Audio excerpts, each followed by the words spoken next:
G'day again. In this video we're going to look at a couple of different plots that you can do to represent numbers.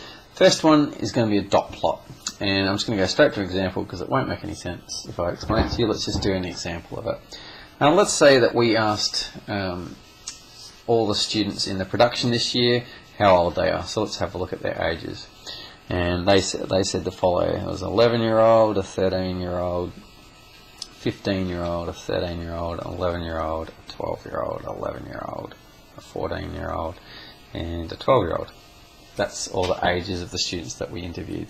What we do is we get a ruler, draw a straight line, and we place all the possible data values on the line. So our smallest value was 11, and we had 12, 13, and 14. Do we have any 15? And a 15.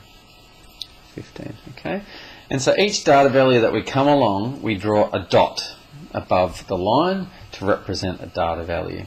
So here we go. Let's start at the start. I'll do it in red so it looks really, really cool. Yeah, right. 11. So we do a dot to represent this 11. The next one is 13, so we do a dot over 13. Next one is a 15, so we do a dot over the 15. Next one is a 13, and we do it sort of equal height above, and so you've got to spread it out evenly for each new dot. Next one is 11. Next one is 12, so we go back down here for 12. Next one is 11, so we keep stacking them up like this. Where was I up to? 12, 11, and then 14, and then 12. So 14, and then 12. Okay, and so that sort of gives you an overall value. It's like drawing a graph with the frequencies of all these. Okay, so that's our dot plot basically. So it needs a title. What the title would be of age of students in production. That would be the title. And what are these numbers down here?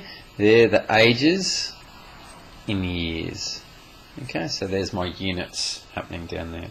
So that's a dot plot. Hope that makes sense. That the dot plots are pretty simple. Let's go on to something which is a little more complicated, but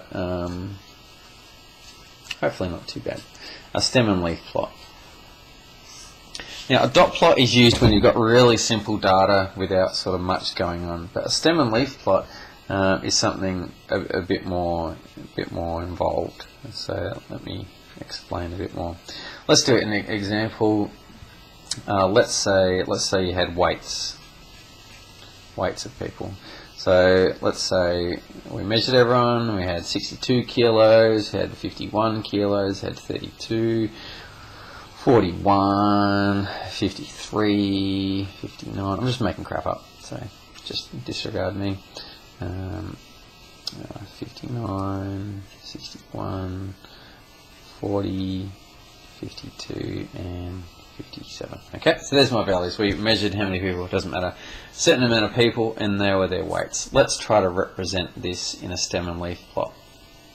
Now, what a stem and leaf plot means is that, again, if you tried to do a dot plot with these, all of them have different values, and so what we want to do is sort of put them into categories, I guess, similar to what we did for the frequency tables when we had numerical values.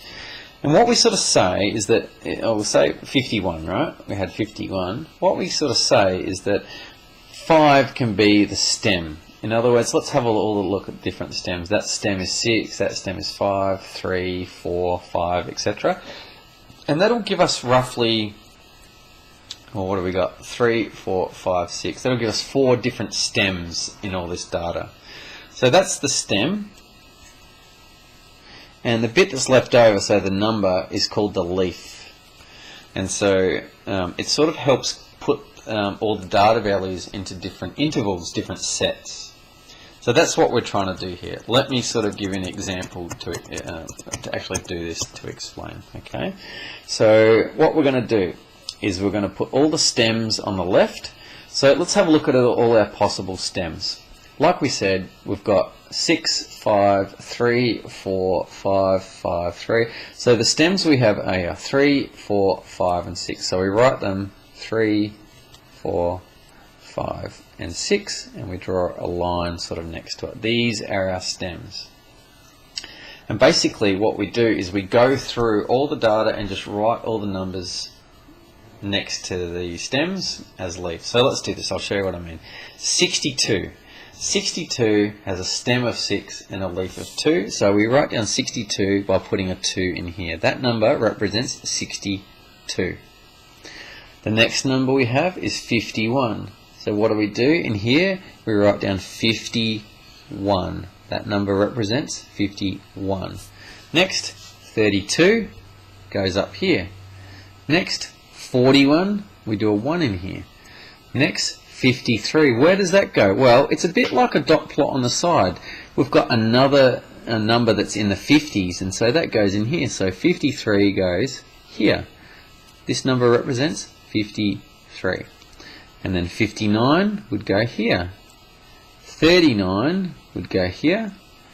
59 again goes here. 61 would be here. 40 would be here. 52 would be here. And 57 would be here. And so all this here represents all these numbers here. So just to sort of, go through it again, what does this 9 represent? That represents 59. What does this 0 here represent? That represents 40. Now I've been a little bit sort of naughty, I guess, and I haven't put this in order, which is okay, but preferably a stem and leaf plot would be in order, so that 0 would be there instead. 1, 3, you'd have 1, 2, so all these numbers would go from smallest to highest. So ideally that's what would happen, but that is our stem and leaf plot. What we need to do for our stem and leaf plot, we need to just have a key as well to tell people that are reading it what these numbers mean. And so we can just give an example that 5 and a 9, what that means is that means 59. And it just tells you what's going on, okay? What's the title? This is the weights of people. And we've got to say what units it's in. Let's say in kilograms, okay? It's not pounds or tons or anything like that, okay? So that is our stem and leaf plot. I'll give more examples of that in class. That can be a little tricky to understand and to get used to, but that's basically our stem and leaf plot. Hope that makes sense. See you in the next video.